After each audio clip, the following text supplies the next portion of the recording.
Greetings, I'm Barrett and welcome to Meet Me at the Table. Today we're going to be doing an unboxing of Lord of the Rings Journey of Middle-earth, and this is the expansion Shadowed Paths. It just came out recently. I was able to stop into Fantasy Flight Games and pick up a copy. I'm really excited to get into this. I have played through the original Journeys of Middle-earth game and I had a blast doing it, so I'm really excited to see what is going to be coming in store for our brave heroes. Of course, we're going to be gaining some new heroes, some new archetypes, and we're also be gaining some new monsters as well to fight. Now, this game is not a standalone expansion. You do need the core game in order to play it. And of course, this game is also run by an app. So you do have to have the app as well in order to play this game. But the app is really friendly, and I really enjoy how the game is built and how it's managed through that app. Now, let's go ahead and see what is inside this box. And if you're excited to do that, then I need you to meet me at the table.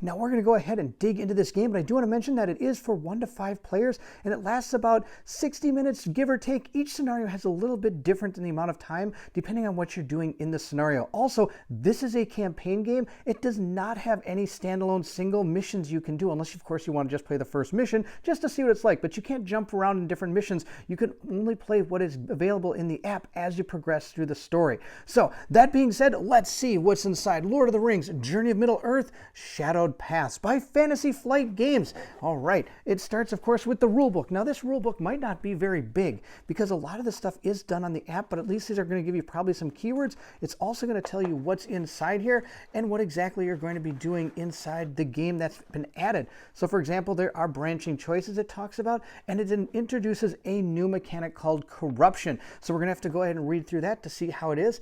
Also, they've introduced some new types of terrain that are going to be on the map. Certain maps, when you play them, are going to be on a battle board, and so they're going to have terrain for those battle boards, and they have some new terrain such as elevation and logs.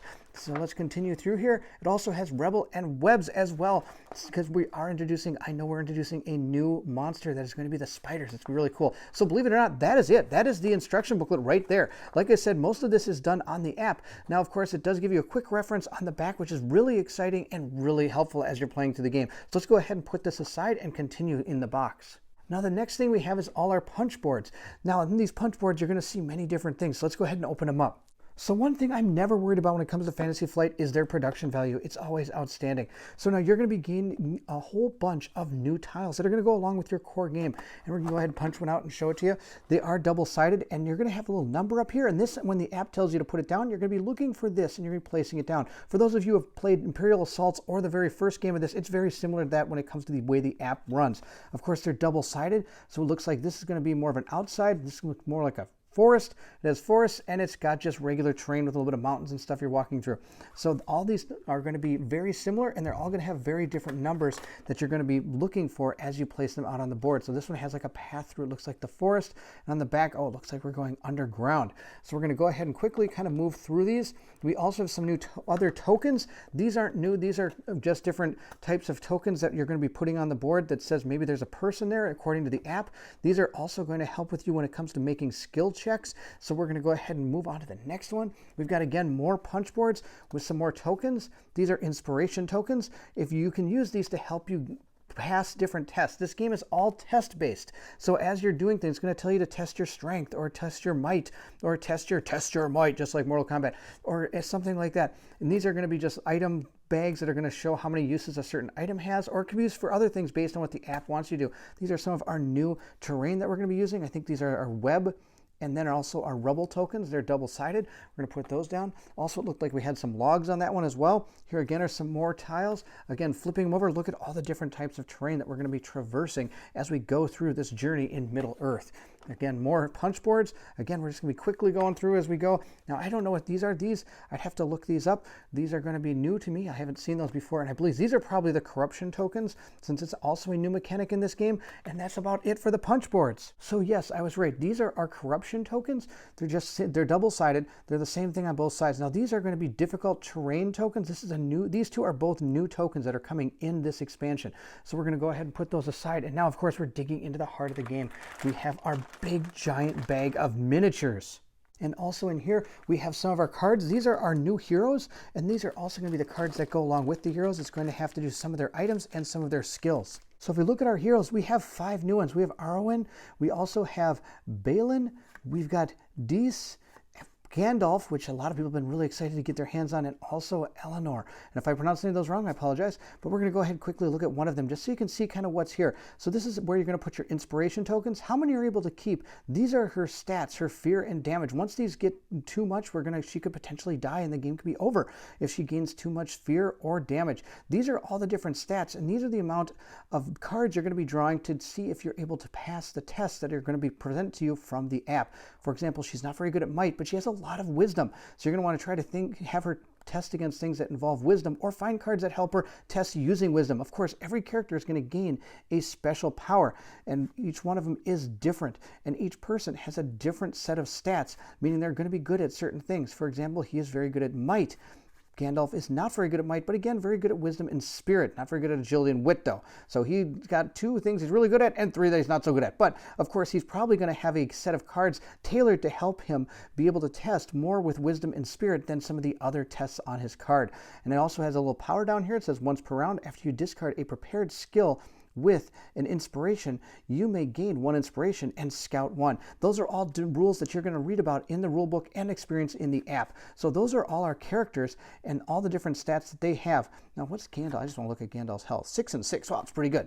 5 and 5 for everybody else. Or 6 and 4, not too bad. So those are all our characters. Let's go ahead and look at some of the upgrade cards that they're going to come with. So this game comes with an absolute mountain of cards. These cards right here are going to be our new terrain cards. So whenever we decide to play with the terrain, because the app tells us to, we can draw this card and put it to the side so we know exactly what these different terrain are going to be doing as we're playing on the map. So these are just some of the cards we get. We get our 4 new terrain cards.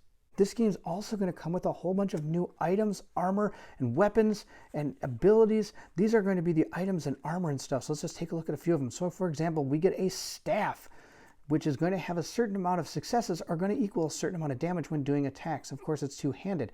Now, this is the type of ability you're going to be testing for when using a staff. So, for example, say we have our friend Gandalf, because of course Gandalf is awesome.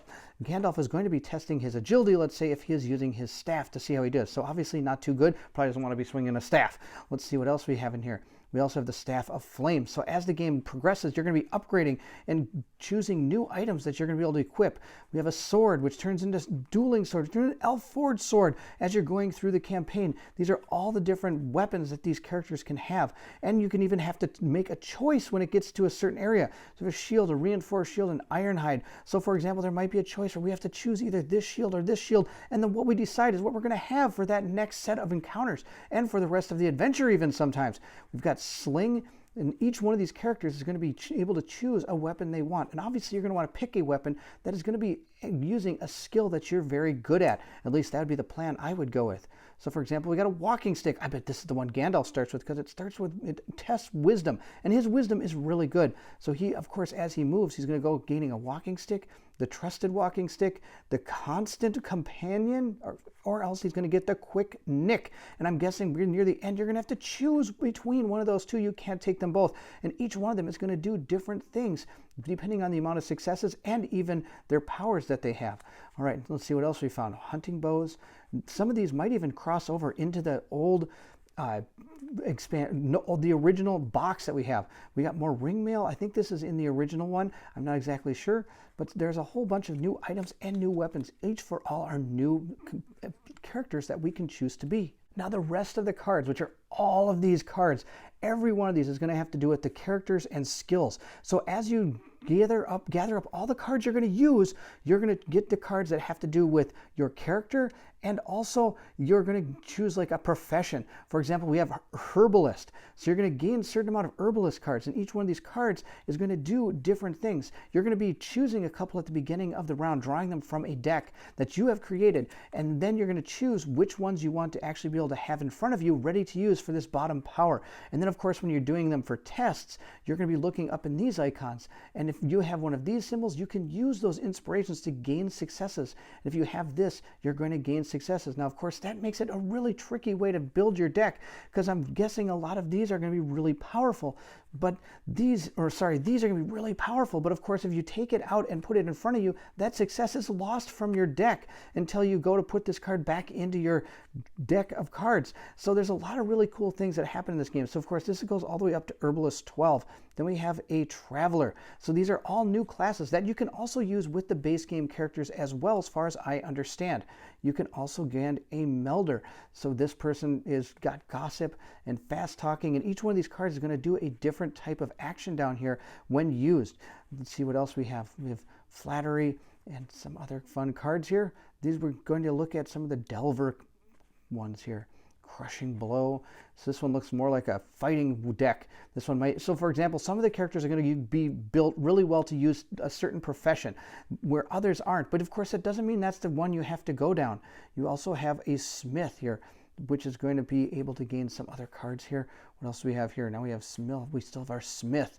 Continue through here. Then we have Dis. So these are the ones that are going to be used for these specific characters that we have seen when we were looking at them. So Dis, for example, is going to have his own deck of cards, which is going to consist of, it looks like, these 5. So he's going to have these 5 plus his profession cards, plus some generic ones as well, probably thrown in to create his deck. So again, some of them are going to give inspiration, some of them are going to give actual successes, and some are going to give none. So when you're drawing them, you're not going to know exactly what's going to happen. And we're going to, what's this? Balin. Balin gets creature companions. That's pretty cool. Kinship. Loyal Friend. He's got a couple really cool cards. Actually, they all got some pretty cool cards. Eleanor's got some cards. Let's see who else we have here. Here's Arwen. Arwen's got some really cool cards. I'm actually pretty excited to play her. For those that play the Lord of the Rings, the living card game, is one of my favorite characters. All right, let's see what else we got. I'm guessing the last one's going to be, of course, Gandalf. There he is with his pipe. He's even got one that's got 2 inspiration. And of course, I haven't read through all these cards, so I don't know what they all do, but wow, that looks pretty good. Great power. He can gain any of these type of things. Now, of course, once you use one of these, the card is discarded, but he gives himself some options there as far as how I understand this. And of course, then we got Herbalist 1, 2, 3. These are going to be your starting cards you're going to get in your deck. And of course, the other ones I showed you, those are upgrade cards that you're going to gain as you play through the game. So these are the ones you're going to actually start with in your deck, along with some generic ones and your actual character cards. So if Dis decides to be a herbalist, he's going to grab his cards, these cards, and some generic ones that go into everybody's deck. And of course, we've got all our characters here and all our different classes. All right, those are all the cards that we went through. I know it took a long time to go through them, but there were some pretty cool cards. Now, of course, let's go ahead and look at these awesome miniatures. Of course, we're starting with Gandalf. Here he is. He's right here. I'm excited to paint these guys up. For those of you that don't know, I do paint all my miniatures for my playthroughs. At least I do attempt to do that the best that I can. That's Gandalf. Here's the other 4 of our companions. We've got Eleanor, Arwen, Dis, and Balin. He's even got his crow up there. Remember we saw the card that had the crow, the companions? It's even on his miniature. These are really cool looking miniatures. Now let's look at some of the new enemies that we're going to be facing. Some of the ones we're going to be facing are these new trolls.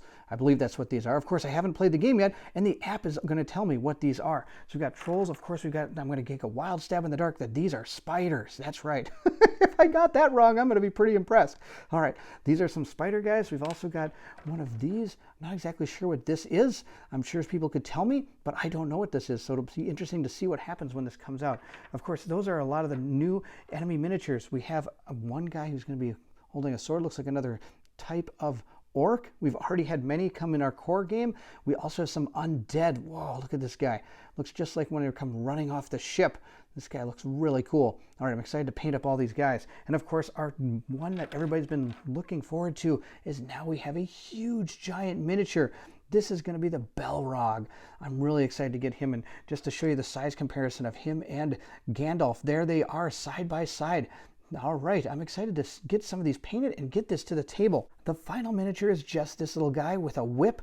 He's going to be interesting to have to take on. I bet he can maybe attack even 2 squares with that whip. We'll see. But that is it. That is Lord of the Rings, Journey of Middle-earth, the Shadowed Path expansion.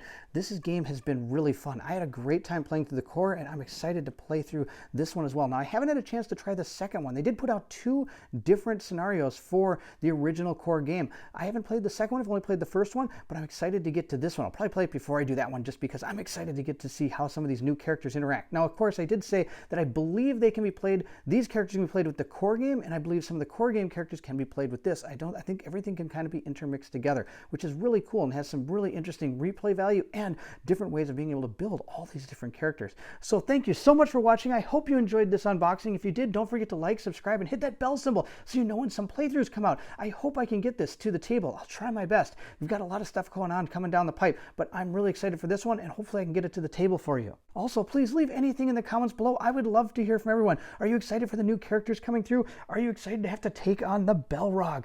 Or are you pretty sure you're going to run from him? I'd like to know. So thank you so much for watching, and if you're excited to see what comes next, then I need you to meet me at the table.